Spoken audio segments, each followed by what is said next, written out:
Hello everyone, welcome to educative space. आज इस video में हम स्ट्रक्चर ऑफ एटम के important topic Dalton's atomic theory के बारे में डिस्कस करेंगे। तो डाल्टन एटॉमिक थ्योरी हमारी फर्स्ट मॉडर्न एटॉमिक थ्योरी थी।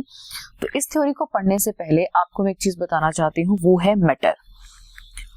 इस दुनिया में चाहे चीजें लिविंग है या नॉन लिविंग है, मैं हूँ, आप हूँ, इस यूनिवर्स में जो भी चीज एग्जिस्ट करती है उसको हम केमिस्ट्री की भाषा में कहते हैं मैटर।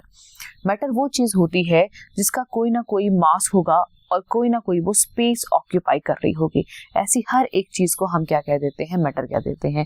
इसमें लिविंग नॉन लिविंग कोई डिवीजन नहीं है, हर एक चीज हमारी क्या कहलाती है, मैटर कहलाती है।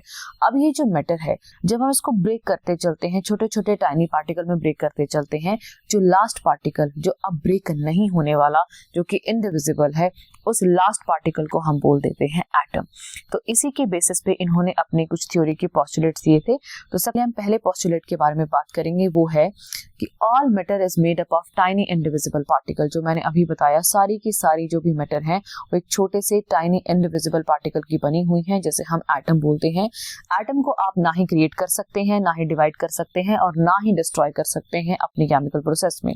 सेकेंड पोस्टुलेट है कि जो आपके एटम, जो सेम एलिमेंट के एटम्स होते हैं, वो बिल्कुल आइडेंटिकल होंगे अपने मास के, साइज के, केमिकल प्रॉपर्टीज के। जैसे फॉर एग्जांपल ये हाइड्रोजन के 3 एटम हैं, तो इनका कहने का मतलब था कि इसका साइज, मास और केमिकल प्रॉपर्टी बिल्कुल सेम टू सेम होंगी, पर अलग नहीं होंगी। और अगर डिफरेंट डिफरेंट एलिमेंट के एटम है, कंसीडर करिए फ्लोरीन का एटम, क्लोरीन का, आयोडीन का है, तो इनका मास, साइज और केमिकल प्रॉपर्टीज अलग अलग रहेंगे। तीसरा इनका पोस्टुलेट था कि जो एटम जब भी कंबाइन करते हैं वो होल नंबर रेशो में कंबाइन करते हैं।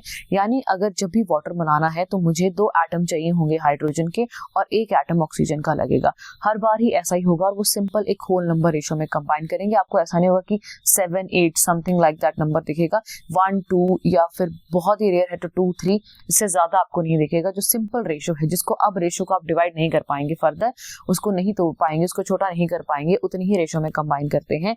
आगे हमारे पास आता है फोर्थ पोस्टुलेट, जिसमें बोला था कि एटम को आप केमिकल रिएक्शन में रीअरेंज कर सकते हैं, लेकिन आप एटम को क्रिएट और डिस्ट्रॉय नहीं कर सकते। और इसी को हम बोलते थे law of conservation of mass. यानी जो मास है आपका रिएक्टेंट और प्रोडक्ट का बिल्कुल सेम टू सेम रहता है, वो बिल्कुल चेंज नहीं होगा। लेकिन अभी अगर हम इस सिनेरियो में देखें, प्रेजेंट सिनेरियो में, तो ऐसा पॉसिबल नहीं है। जो डाल्टन के अकॉर्डिंग एटम का स्ट्रक्चर था वो कुछ इस तरह से दिख रहा था, बिल्कुल अंदर कुछ भी नहीं है। उन्होंने बोला था बिल्कुल खाली होगा आपके पास एटम, और आपके पास जो एटम है वो बिल्कुल जो लास्ट यूनिट बचेगी, जो मैटर की बेसिक यूनिट जो होती है, उसे हम क्या बोल देंगे, आपके पास एटम बोल देंगे।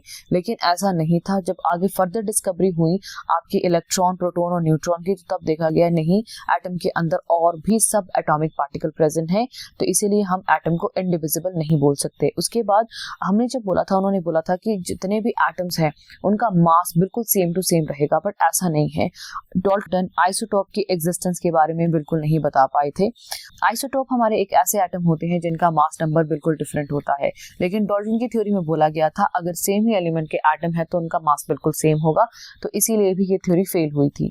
आगे हम देखें, जो सबसे इंपॉर्टेंट था, नेचर ऑफ बॉन्डिंग को एक्सप्लेन ना कर पाना। डाल्टन ने कहा था कि 2 एटम कंबाइन करेंगे और मॉलिक्यूल बनेगा, लेकिन जो आपके पास इनकी बॉन्डिंग का क्या नेचर रहेगा, उसको बिल्कुल भी डाल्टन एक्सप्लेन नहीं कर पाए थे। नेक्स्ट वीडियो में हम फर्दर जो एटॉमिक स्ट्रक्चर को एक्सप्लेन करने के लिए एक्सपेरिमेंट किए गए थे उनको डिस्कस करेंगे। अगर आपको ये वीडियो हेल्पफुल लगी होगी तो इसे जरूर शेयर करें। चैनल पे नए हैं तो चैनल को सब्सक्राइब करें और आने वाली वीडियो की नोटिफिकेशन के लिए बेल आइकन पर क्लिक करें। Thanks for watching.